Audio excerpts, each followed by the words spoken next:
अस्सलाम वालेकुम नाजरीन, मैं हूं दिलनवाज फैसल। आप देख रहे हैं इन्फो टीवी यूट्यूब चैनल। उम्मीद करता हूं आप खैरियत से होंगे।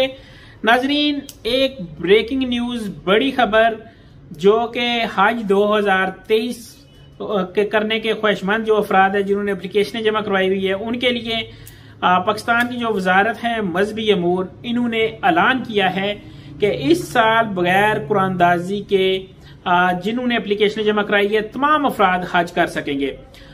इसहाक डार ने और जो मजहबी अमूर के वजीर हैं इन्होंने एक प्रेस रिलीज जारी की है, अपना वीडियो बयान जारी किया है जिसमें उन्होंने कहा है कि हमारा जो कोटा था 42,000 समथिंग का था जिन्हें हमने कुरानदाजी के जरिए सिलेक्ट करके भेजना था, लेकिन हमारे पास जो एप्लीकेशनें जमा हुई है वो तकरीबन 72,000 के राउंड अबाउट जमा हुई है। लेकिन गवर्नमेंट ऑफ पाकिस्तान जो वज़ीर आज़म है शहबाज शरीफ साहब और जो वजारत मजहबी अमूर है इन्होंने हम पे शफकत फरमाई और तमाम अफराद को इस साल 2023 में हज करने की इजाजत दी।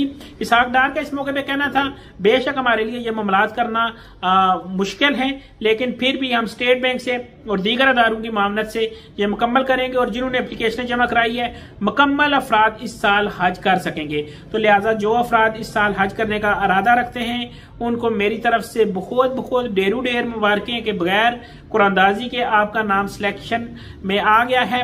और नाजरीन, आप सब से जहां अपने लिए दुआ कीजिएगा, मेरे लिए, मेरे अहल व याल के लिए, मेरे साथ जुड़े हुए तमाम अफराद के लिए भी दुआ कीजिएगा। नाजरीन, मेरे चैनल को सब्सक्राइब कर लें ताकि मेरी नेक्स्ट भी आने वाली वीडियो इन्फॉर्मेशन के मतलब आपके पास पहुंचती रहे और आपकी मालूमात में इजाफा होता रहे। मुझे दें इजाजत। अल्लाह हाफिज, अल्लाह निगहबान।